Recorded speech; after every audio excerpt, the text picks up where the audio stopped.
J'espère que vous allez bien, j'espère que vous vous portez bien. Salam alaikum. Ahlan wa sahlan bikum. Nous sommes le 6 novembre 2023 et nous avons pu confirmer une information, je dirais importante, même pour beaucoup de nos compatriotes. Elle ne va pas changer leur quotidien, alors qu'elle devrait peut-être avoir un impact direct sur leur quotidien. Mais c'est une information qui a du poids parce qu'elle indique un certain changement dans la manière avec laquelle Abdelmajid Tebboune a envie de terminer son premier mandat présidentiel et avec laquelle il doit se préparer aussi, la manière avec laquelle il veut se préparer pour les prochaines élections présidentielles. Alors, Abdelmajid Tebboune, après avoir effectué une première visite le 29 octobre dernier à Djelfa, la prochaine étape de Abdelmajid Tebboune en tant que président de la République dans une visite de terrain et d'inspection, ça sera la wilaya de Tindouf. Nous avons pu confirmer donc au cours de nos investigations que dans les prochains jours, la présidence algérienne va annoncer ou l'a organisé une visite d'Abdelmajid Tebboune à Tindouf, probablement selon nos sources, mais rien n'a été encore confirmé officiellement. Nous sommes aujourd'hui le lundi, Balak à partir de mardi ou là, après-demain mercredi, il va y avoir une annonce officielle où là, le départ de Abdelmajid Tebboune à Tindouf pour une deuxième visite de terrain après la wilaya de Djelfa. Abdelmajid Tebboune va aller à Tindouf pour rompre avec la monotonie de sa gouvernance et l'une des défaillances majeures de son premier mandat présidentiel qui est son absence catégorique et quasi permanente du terrain. Voilà, enfin Abdelmajid Tebboune part sur le terrain. Il a choisi la wilaya de Djelfa, l'une des wilayas Kinalia, l'une des 5-6 wilayas les plus peuplées du pays et la plus importante wilaya de l'intérieur du pays. Tindouf, c'est une wilaya symbolique, stratégique. C'est une wilaya malheureusement une région hyper militarisée parce qu'elle est à la frontière marocaine. C'est une région qui nous rappelle toujours le conflit algéro-marocain depuis la guerre des sables au roi. C'est une région qui abrite les camps de réfugiés de la population sahraouie, du Sahara occidental, le fameux conflit qui empoisonne le Maghreb et qui empoisonne particulièrement les relations algéro-marocaines et qui alimente le conflit algéro-marocain en permanence depuis les années 70. C'est une région aussi importante parce que c'est là où Abdelmajid Tebboune a voulu lancer l'un de ses projets industriels les plus importants, les plus stratégiques de son mandat. C'est le fameux projet de l'exploitation des mines de fer de Rarj Bilet. Alors, on va parler petit à petit. Tebboune, à travers ses visites de terrain, Tindouf n'est qu'une étape parmi tant d'autres. D'ici la fin de l'année, il y aura d'autres wilayas. D'ici le début des élections présidentielles, d'ici la campagne électorale des élections présidentielles de décembre 2024, Abdelmajid Tebboune va réinvestir le terrain. Et Abdelmajid Tebboune, son objectif maintenant, il est clair, rattraper tout ce qu'il a pu ne pas faire, tout ce qu'il n'a pas pu faire, tout ce qu'il n'a pas fait, ou la rattraper tout le temps perdu en 2020, depuis le début de son mandat présidentiel, et corriger cette défaillance majeure qui est son absence sur le terrain. Je rappelle qu'Abdelmajid Tebboune, 2020, intronisé, désigné comme président de la République fin décembre 2019. 2020, il y avait la Covid, pandémie de la Covid. Le Hirak ne s'était pas arrêté jusqu'au début de la pandémie de la Covid en mars 2020. Ensuite, il est tombé gravement malade. Fin septembre 2020, il chope le coronavirus Covid-19. Octobre 2020, il a été évacué en urgence en Allemagne, où il est hospitalisé jusqu'à fin février 2021. Il ne s'est pas rétabli parfaitement de sa maladie jusqu'à pratiquement début de l'été 2021. Ensuite, il y a eu la guerre en Ukraine en 2022 et il n'a jamais pu se rendre sur le terrain.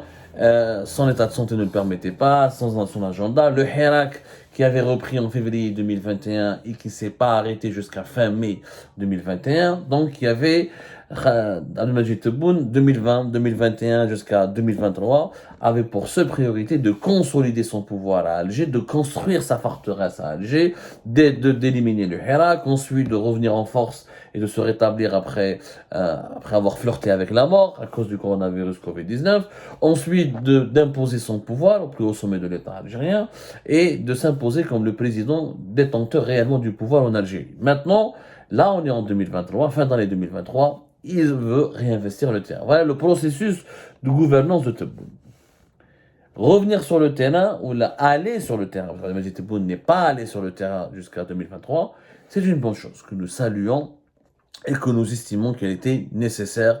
Nous sommes même trop tard. C'est vraiment tard pour un président d'attendre. C'est pas normal d'avoir attendu 4 ans.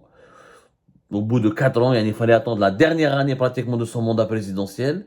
Nous sommes dans le dernier virage avant les élections présidentielles 2024 pour que le président de la République se rappelle de l'existence d'une population des régions de l'intérieur du pays et de la nécessité d'aller faire des visites de terrain et d'inspection. Le problème de Tebboune, c'est que pendant ces visites, ça ne sert à rien. Ça sert à rien. C'est préjudiciable. Et c'est même pas crédible. Et c'est même, ça porte le disque, ça jette le discrédit sur Tebboune et ça le met mal à l'aise et dans la gêne d'aller dans des régions s'il n'y a pas de quoi, ce qu'il faut pour inaugurer.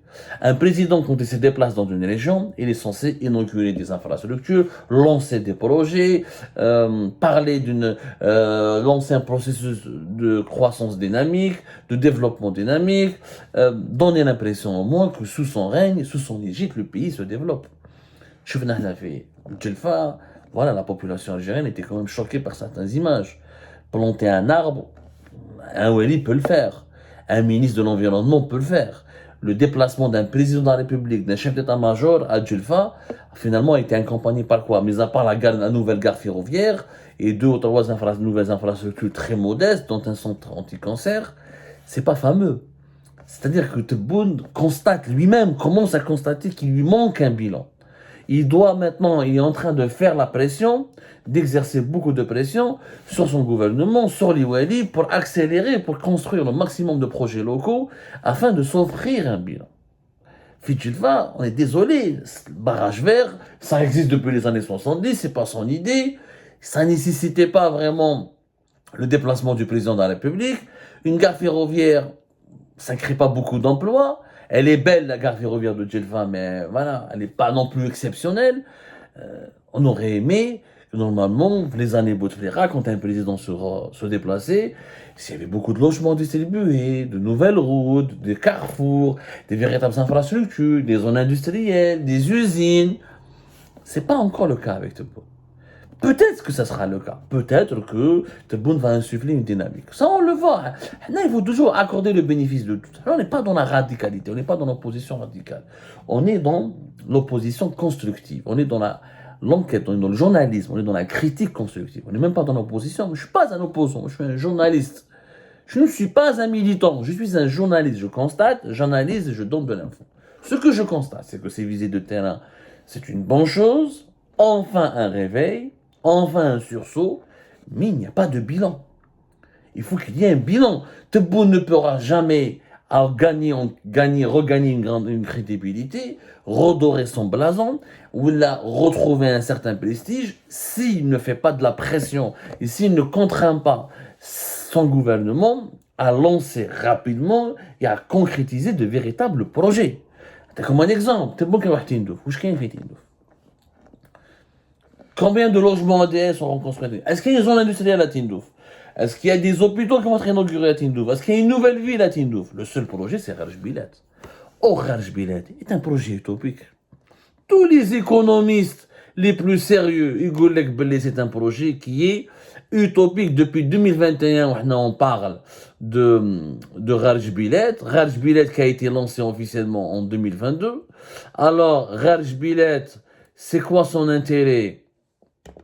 C'est que il y a des réserves importantes effectivement de minerais de fer. On parle d'une capacité de production entre 2 et 3 millions de tonnes de minerais de fer et avec l'objectif d'arriver jusqu'à 40-50 millions de tonnes par an à partir de 2026. Donc ce ne sera pas pendant le premier mandat présidentiel de Tebboune. Effectivement, il y a plus de 3 milliards de tonnes de réserves, dont 1,7 milliard, 1 milliard, presque 2 milliards de minerais de fer qui sont exploitables. C'est un projet ambitieux, effectivement, mais irréaliste et qui n'est pas réalisable sur le plan économique Pour une raison simple, c'est que Rajbilet, il est très très loin des zones économiques et industrielles de l'Algérie qui sont situées au nord. Et ce projet, pour qu'il soit rentable, pour acheminer le fer qui sera produit à Rajbilet jusqu'aux zones industrielles et pour du nord du pays, notamment celle de Erzieux et d'Oran, et pour ensuite pouvoir l'exporter ou le transformer en produits dérivés, ça va coûter hyper cher. Hyper cher. Mais au compliqué, يا جماعة. Compliqué, يا جماعة. Depuis fin juillet 2022, il a été lancé officiellement Rajbilet. Alors, les Algériens ignorent certaines informations. Pourquoi ce projet, tant porté par Tebboune, ne lui portera pas beaucoup de bonheur et ne lui permettra pas de s'offrir un bon bilan. Tebboune a malheureusement fait de mauvais choix en pariant sur des méga projets qui ne seront pas... Troller le projet du phosphate à la limite de Tbessa et de Sokaras, qui date depuis l'époque de Bouteflika, je te dis oui. C'est un projet réaliste et réalisable. Parce que Tbessa, Sokaras, c'est pas loin de Annaba, où il y a une côtière, c'est pas loin de Skikda, qui ont des zones industrielles, où il y a déjà un petit écosystème industriel qu'on peut développer avec des investisseurs étrangers pour développer une véritable filiale du phosphate.